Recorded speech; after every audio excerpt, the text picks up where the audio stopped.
ಅರಸರುಗಳ ಮೊದಲನೆಯ ಗ್ರಂಥದಿಂದ ವಾಚನ. ಅಧ್ಯಾಯ 13. ಜುದೇಯ ನಾಡಿನವನಾದ ಒಬ್ಬ ದೈವ ಭಕ್ತನು ಸರ್ವೇಶ್ವರನಿಂದ ಕಳುಹಿಸಲ್ಪಟ್ಟವನಾಗಿ ಬೇತೇಲಿಗೆ ಬಂದನು.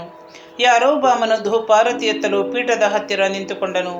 ಆ ಭಕ್ತನು ಸರ್ವೇಶ್ವರನ ಅಪ್ಪಣೆಯಿಂದ ಆ ಪೀಠವನ್ನು ಉದ್ದೇಶಿಸಿ, ಎಲೈ ಪೀಠವೇ, ಪೀಠವೇ, ದಾವೀದನ ಸಂತಾನದಲ್ಲಿ ಯೋಷಿಯ ಎಂಬುವನು ಹುಟ್ಟುವನು. ಅವನು ನಿನ್ನ ಮೇಲೆ ಧೂಪ ಸುಡುವ ಪೂಜಾ ಸ್ಥಳಗಳ ಯಾಜಕರನ್ನು ಹಿಡಿದು ಅವರನ್ನು ನಿನ್ನ ಮೇಲೆಯೇ ಬಲಿ ಕೊಡುವನು. ಮನುಷ್ಯರ ಎಲುಬುಗಳನ್ನು ನಿನ್ನ ಮೇಲೆ ಸುಡಲಾಗುವುದು ಎಂದು ಸರ್ವೇಶ್ವರ ಹೇಳುತ್ತಾರೆ ಎಂದನು. ಇದಲ್ಲದೆ ನನ್ನ ಮಾತು ಸರ್ವೇಶ್ವರದೆಂಬುದಕ್ಕೆ ಈ ಪೀಠವು ಸೀಳಿ ಅದರ ಮೇಲಿನ ಬೂದಿ ಬಿದ್ದು ಹೋಗುವುದೇ ಗುರುತಾಗಿರುವುದು ಎಂದು ಹೇಳಿದನು. ಬೇತೇಲಿನ ಪೀಠದ ಬಳಿ ನಿಂತಿದ್ದ ಅರಸನು ಆ ದೈವ ಭಕ್ತನು ಪೀಠಕ್ಕೆ ವಿರೋಧವಾಗಿ ನುಡಿದುದನ್ನು ಕೇಳಿ ಕೈ ಚಾಚಿ ಅವನನ್ನು ಹಿಡಿಯಿರಿ ಎಂದು ಆಜ್ಞಾಪಿಸಿದನು. ಕೂಡಲೇ ಅವನ ಕೈ ಒಣಗಿ ಹೋಯಿತು. ಅವನು ಅದನ್ನು ಹಿಂತೆಗೆದುಕೊಳ್ಳಲಾಗಲಿಲ್ಲ. ಬಲಿ ಪೀಠವು ಸೀಳಿ ಅದರ ಮೇಲಿನ ಬೂದಿ ಬಿದ್ದು ಹೋಯಿತು. ಹೀಗೆ ಆ ದೈವ ಭಕ್ತನು ಸರ್ವೇಶ್ವರನ ಅಪ್ಪಣೆಯಿಂದ ಹೇಳಿದ ಗುರುತು ನೆರವೇರಿತು. ಅರಸನು ಆ ಭಕ್ತನಿಗೆ, ನಿನ್ನ ದೇವರಾದ ಸರ್ವೇಶ್ವರನ ಪ್ರಸನ್ನನಾಗುವಂತೆ ಬೇಡಿಕೋ.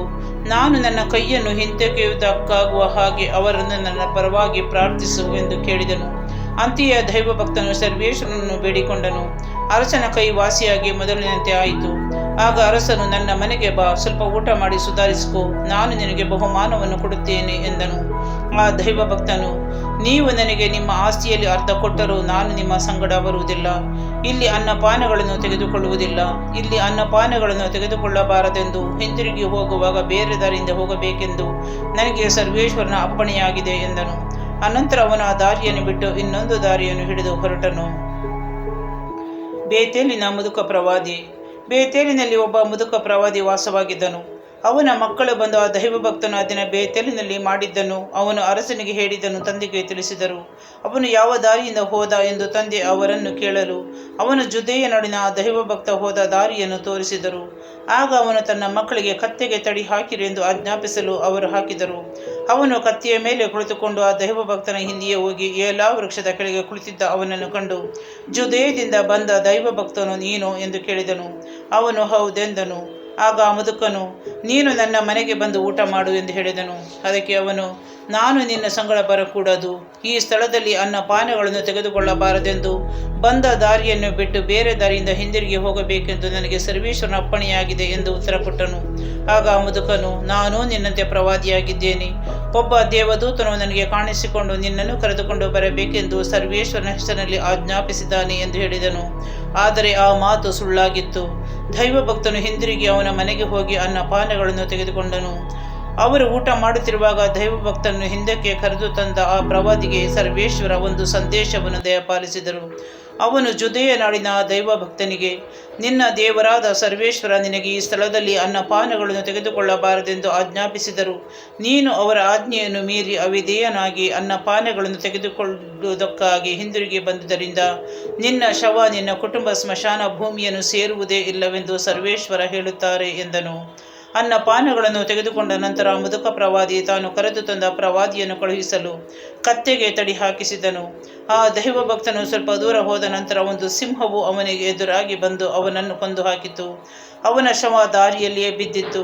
ಕತ್ತೆಯು ಸಿಂಹವು ಶವದ ಹತ್ತಿರ ನಿಂತುಕೊಂಡಿದ್ದವು. ಹಾದು ಹೋಗುವವರು ಆ ಶವವು ದಾರಿಯಲ್ಲಿ ಬಿದ್ದಿರುವುದನ್ನು, ಸಿಂಹವು ಅದರ ಬಳಿಯಲ್ಲೇ ನಿಂತಿರುವುದನ್ನು ಕಂಡು ಮುದುಕ ಪ್ರವಾದಿಯ ಊರಿಗೆ ಬಂದು ಅದನ್ನು ತಿಳಿಸಿದರು. ಅವನನ್ನು ಹಿಂದಕ್ಕೆ ಕರೆದುಕೊಂಡು ಹೋಗಿದ್ದ ಪ್ರವಾದಿ ಈ ಸುದ್ದಿಯನ್ನು ಕೇಳಿ, ಆ ಶವವು ದೈವ ಭಕ್ತನದೇ ಆಗಿರಬೇಕು. ಅವನು ಸರ್ವೇಶ್ವರನ ಆಜ್ಞೆಗೆ ಅವಿಧೇಯನಾದುದರಿಂದ ಸರ್ವೇಶ್ವರ ಅವನ ವಿಷಯದಲ್ಲಿ ತಾವು ಹೇಳಿದ ಮಾತು ನೆರವೇರುವಂತೆ ಅವನನ್ನು ಸಿಂಹದ ಬಾಯಿಗೆ ಒಪ್ಪಿಸಿದರು. ಅದು ಅವನ ಮೇಲೆ ಹಾರಿ ಅವನನ್ನು ಕೊಂದು ಬಿಟ್ಟಿತು ಎಂದು ಹೇಳಿ ಕತ್ತೆಗೆ ತಡಿ ಹಾಕಬೇಕೆಂದು ಮಕ್ಕಳಿಗೆ ಆಜ್ಞಾಪಿಸಿದನು. ಅವರು ಹಾಕಿದರು. ಅವನು ಹೋಗಿ ಶವವು ದಾರಿಯಲ್ಲಿ ಬಿದ್ದಿರುವುದನ್ನು, ಕತ್ತೆಯು ಸಿಂಹವು ಅದರ ಬಳಿಯಲ್ಲಿ ನಿಂತಿರುವುದನ್ನು ಕಂಡನು. ಸಿಂಹವು ಶವವನ್ನು ತಿನ್ನಲಿಲ್ಲ, ಕತ್ತೆಯನ್ನು ಕೊಲ್ಲಲೂ ಇಲ್ಲ. ಪ್ರವಾದಿಯು ಆ ದೈವ ಭಕ್ತನ ಶವವನ್ನು ಹೂಳಿ ಗೋಳಾಡಬೇಕೆಂದು ಕತ್ತೆಯ ಮೇಲೆ ಹಾಕಿ ತನ್ನ ಊರಿಗೆ ತೆಗೆದುಕೊಂಡು ಬಂದು ತನ್ನ ಸ್ಮಶಾನ ಭೂಮಿಯಲ್ಲಿ ಅದನ್ನು ಸಮಾಧಿ ಮಾಡಿದನು. ಅವರು, ಅಯ್ಯೋ ನನ್ನ ಸಹೋದರನೇ ಎಂದು ಗೋಳಾಡಿದನು. ಆ ನಂತರ ಅವನು ತನ್ನ ಮಕ್ಕಳಿಗೆ, ನಾನು ಸತ್ತಾಗ ನನ್ನ ಶವವನ್ನು ಈ ದೈವ ಭಕ್ತನ ಶವ ಇರುವಲ್ಲೇ ಸಮಾಧಿ ಮಾಡಿರಿ. ನನ್ನ ಎಲುಬುಗಳನ್ನು ಅವನ ಎಲುಬುಗಳಿರುವಲ್ಲಿಯೇ ಇಡಿ. ಅವನು ಸರ್ವೇಶ್ವರನ ಅಪ್ಪಣೆಯಂತೆ ಬೇತೇಲಿನ ಬಲಿ ಪೀಠದ ವಿರುದ್ಧ ಹಾಗೂ ಸಮಾರ್ಯದ ಪಟ್ಟಣಗಳಲ್ಲಿರುವ ಎಲ್ಲ ಪೂಜಾ ಸ್ಥಳಗಳಿಗೆ ವಿರುದ್ಧ ಹೇಳಿದ ಮಾತುಗಳು ನಿಸ್ಸಂದೇಹವಾಗಿ ನೆರವೇರುವವು ಎಂದನು. ಯಾರೊಬ್ಬಾಮನ ಮಹಾಪಾಪ.